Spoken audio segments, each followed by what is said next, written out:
subscribe my channel who are new in my video and like comment করবে। তোমরা like comment করলে video করার আগ্রহ বাড়ে। So let's see use of be verb মানে হলো am is আর was are। এই am is আর was are এইগুলো ব্যবহারের মধ্যে দিয়ে আমরা অনেক ছোট ছোট খুব কিউট কিছু বাক্য তৈরি করতে পারি। সেই বাক্যগুলো তৈরি করার ওইটা জেনে নিই। সো দেখো am is আর was are এই be verb গুলো বেসিক্যালি বসে সাবজেক্টের পর, এগুলোই মেইন ভার্ব হিসেবে কাজ করবে এখানে। ওকে, সো দেখো সে একজন ছেলে, তাহলে এই বাক্যের সাবজেক্ট কি? সে, তাহলে এই সাবজেক্টের পরেই কিন্তু এইগুলো বসবে। তাহলে দেখো, তাহলে সে একজন ছেলে, ফার্স্ট অফ অল আমি তাহলে এখানে কি দেবো? সে ইংলিশ কি এরপর হির পরে কি বসে? আমি যার ওয়াজারে কোনটা বসবে? যেহেতু এটি প্রেজেন্ট, এখানে হয় কথাটা উজ্জ্বল আছে। দেখো সে হয় একজন ছেলে, তো হয় কথাটা উজ্জ্বল থাকলে হয়ের জন্য আমাকে কি আনতে হবে? অ্যামিজার আনতে হবে, তাই তো? ছিলে কথাটি থাকলে আমাকে আনতে হতো ওয়াজ বা ওয়ার। যেহেতু এটি প্রেজেন্ট, তাহলে আমি অ্যামিজারে কিছু একটা আনবো। আর subject third person singular number হলে তখন আমরা ইজ বসাই, আর আইয়ের পরে এম বসাই, অন্যথায় আর ব্যবহার করে থাকি। ক্লিয়ার কথা? তাহলে হির পরে আমরা ইজ দেব। হি ইজ, সে হয় একজন, তাহলে সে হয়, বাকি আছে কি? একজন জেলে। সে হয় একজন জেলে ইংলিশ কি? ফিশারম্যান। সে একজন জেলে, এটা আমরা বলতে পারলাম। ঠিক একইভাবে এটাও কিন্তু আমরা বলতে পারবো করিম একজন উকিল ছিল। তাহলে করিম সাবজেক্ট করিম, এখানে দেখো ছিল কথাটি আছে, তাহলে ওয়াজ আনতে হবে। করিম থার্ড পারসন সিঙ্গুলার নাম্বার, তাই এখানে ওয়াজ বসবে। আর থার্ড পারসন সিঙ্গুলার নাম্বার না হলে তখন ওয়ার বসবে। তাহলে করিম ওয়াজ একজন উকিল, অ্যাডভোকেট। দেখো এটি একটি সুন্দর জায়গা, তাহলে সাবজেক্ট হলো ইট। এটি হয়, এখানে হয় কথাটি উজ্জ্বল আছে, that's why you have to take is. হ্যাঁ, একটু যেটা আমি বলছি, কারণ থার্ড পারসন সিঙ্গুলার নাম্বার। তাহলে ইট ইজ, এটি হয় একটি সুন্দর জায়গা। একটি সুন্দর জায়গা ইংলিশ কি? একটি মানে সুন্দর মানে বিউটিফুল, আর জায়গা ইংলিশ হলো প্লেস। গেল, এই বাক্যগুলো আমরা তৈরি করতে পারি ঠিক এইভাবে। এটি একটি মার্কার, ইটস এ মার্কার।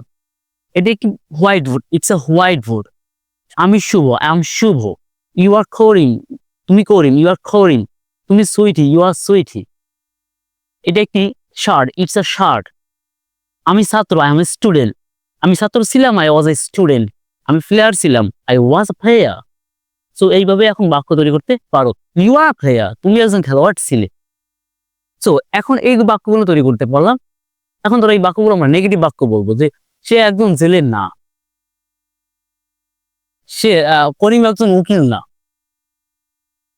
এটি একটি সুন্দর জায়গা না। এই না বোধক বাক্য তৈরি করতে হলে তখন আমাকে কি করতে হবে? এই যে বিভাগগুলো আছে এর সাথে জাস্ট একটি নট বসাই দিতে হবে। তাহলে আমি নট বসিয়ে দিই। দেখো হি ইজ নট ফিশারম্যান, সে একজন ফিশারম্যান না। করিম একজন উকিল না, মানে ছিল না। Karim wasn't, it's a false news, it's not truth. তাহলে করিম ওয়াজেন্ট অ্যাডভোকেট, করিম একজন অ্যাডভোকেট ছিল না। এটি হয় একটি সুন্দর জায়গা না, তার এটি একটি সুন্দর জায়গা না। It's not a beautiful place. So negative করে আমরা পেরে গেলাম। এখন আসুন, নেগেটিভ করা শেষ, ধরো এখন একটু প্রশ্ন তৈরি করব, যে সে একজন জেলে। নেগেটিভ করাটা বাদ দিই, নেগেটিভটা আমরা শিখে নিলাম। It's very easy to do. এখন তুমি বলতে চাও সে কি একজন জেলে? করিম কি একজন উকিল ছিল? এটি কি একটি সুন্দর জায়গা? প্রশ্ন করবে। তাহলে কি করে করবে? খুবই সহজ। দেখো সেক্ষেত্রে তোমাকে যেটা করতে হবে, এই যে অক্সিলারি ভার্বটা, আই মিন বি ভার্বটা ইউজ করছে এখানে, এই বি ভার্বটাকে তুমি প্রথমে নিয়ে আসবা। কি করবা? প্রথমে নিয়ে আসবা। যদি আমি এই ইজটাকে প্রথমে নিয়ে আসি বাক্যের সবার, ঠিক এখানে ওয়াজটাকে যদি প্রথমে নিয়ে আসি সবার, আর এই ইজটাকে যদি আবার প্রথমে নিয়ে আসি সবার, তাহলে অর্থ দাঁড়াবে কি জানো?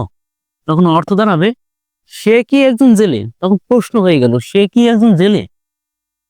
করিম কি একজন উকিল ছিল? প্রশ্ন হয়ে গেল। এটি কি একটি সুন্দর জায়গা? প্রশ্ন হয়ে গেল। সো প্রশ্ন তৈরি করতে গেলে কি করতে হবে?